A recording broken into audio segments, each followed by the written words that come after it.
Assalamualaikum warahmatullahi wabarakatuh.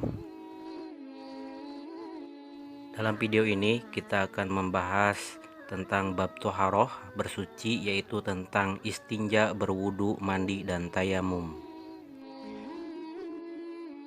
Yang pertama kita bahas yaitu tentang istinja. Pengertian istinja atau bersih dari kotoran. Istinja menurut bahasa terlepas atau selamat.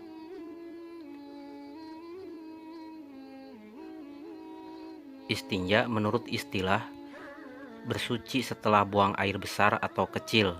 Itulah pengertian istinja, baik menurut bahasa ataupun menurut istilah.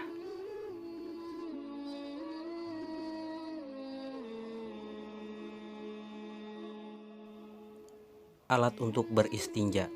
Alat untuk beristinja menggunakan air.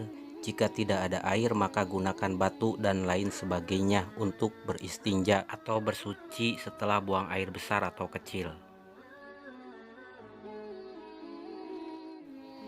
Adab buang air. 1. Dahulukan kaki kiri saat masuk WC. Yang kedua, baca doa ketika masuk WC.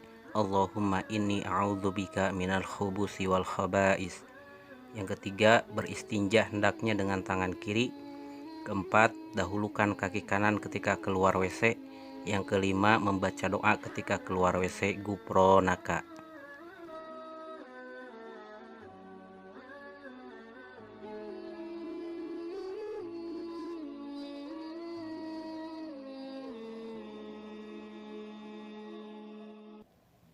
Hal-hal yang dilarang ketika buang air.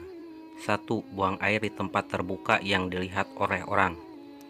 2. Buang air di air yang tenang. 3. Buang air di tempat yang mengganggu orang lain. 4. Buang air di tempat berteduh dan pohon berbuah. Yang kelima, buang air menghadap dan membelakangi kiblat. Itulah hal-hal yang dilarang ketika buang air. Berwudu.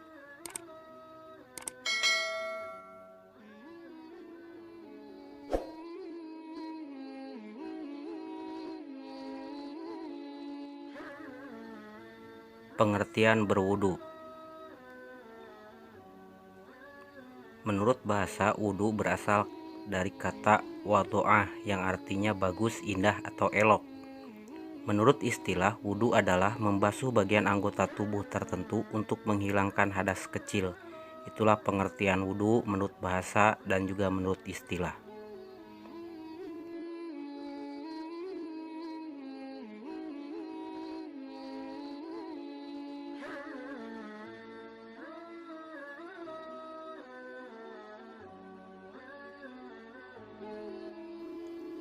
Tata cara berwudu.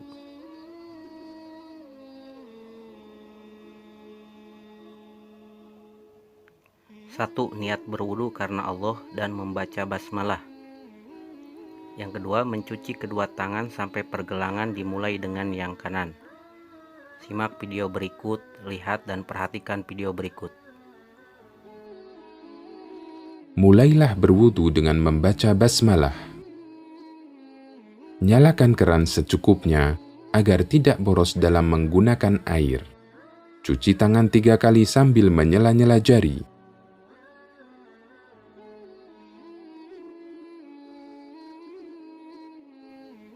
Ketiga, berkumur-kumur dan menghirup air ke hidung dalam satu cidukan tangan. Perhatikan contoh video berikut. Lalu berkumur sekaligus menghirup air ke dalam hidung dengan satu cidukan tangan. Lakukan hal ini sebanyak 3 kali.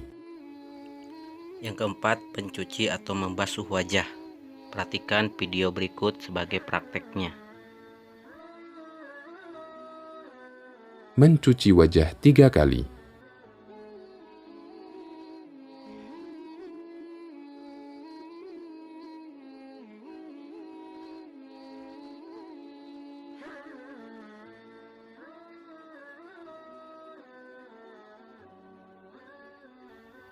Kelima, mencuci tangan sampai sikut. Lihat video berikut dan simak, perhatikan videonya. Cuci tangan sampai sedikit di atas siku 3 kali sambil menyela-nyela jari.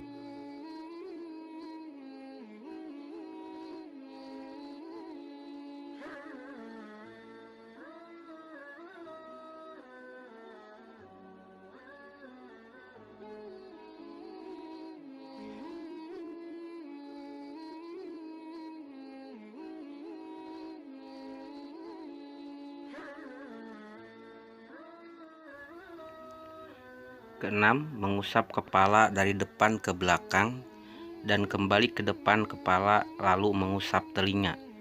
Lihat contoh dalam video berikut.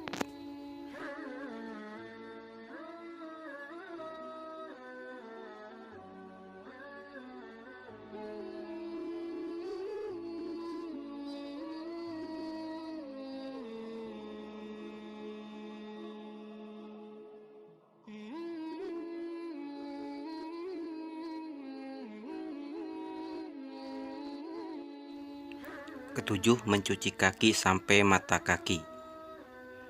Lihat contoh dalam video berikut.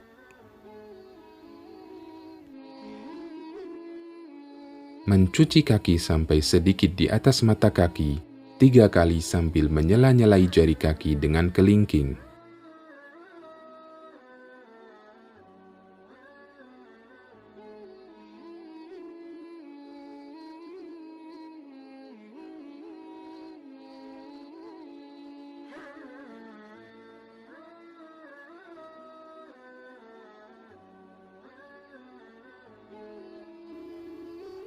Setelah selesai berwudu, berdoa dengan bacaan Asyhadu an la ilaha illallah wahdahu la syarikalah wa asyhadu anna Muhammadan abduhu wa rasuluh.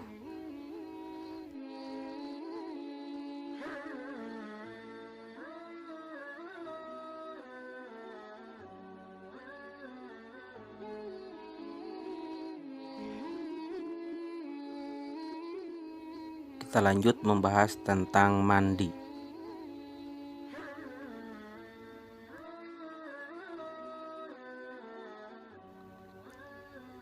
Pengertian mandi. Mandi dalam bahasa Arab yaitu al-ghusl, yang artinya mencuci, membasuh, atau mandi.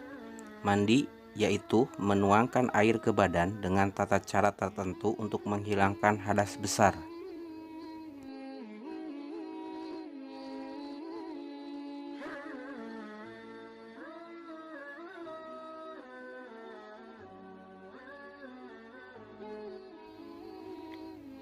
Tata cara mandi. 1.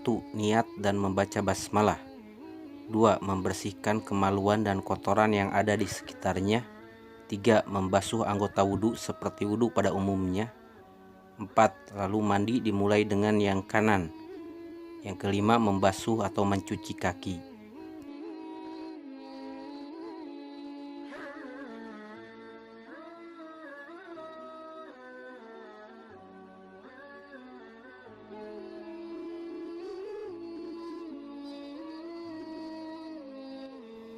Kita lanjut membahas tentang tayamum.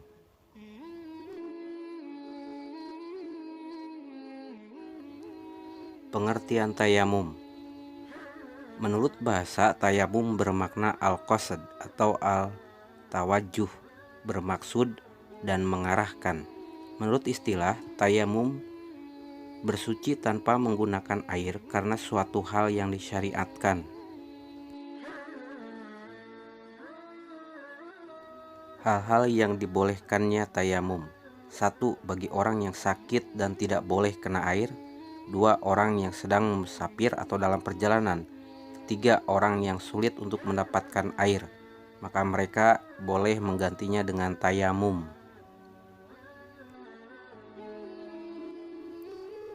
Tata cara tayamum.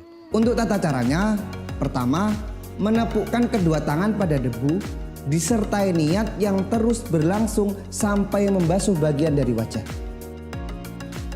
Sebelum diusapkan, terlebih dahulu ditipiskan dengan cara menepukkan kedua tangan. Lalu mengusapkan kedua tangan pada seluruh wajah. Selanjutnya, menepukkan kedua tangan di tempat yang lain.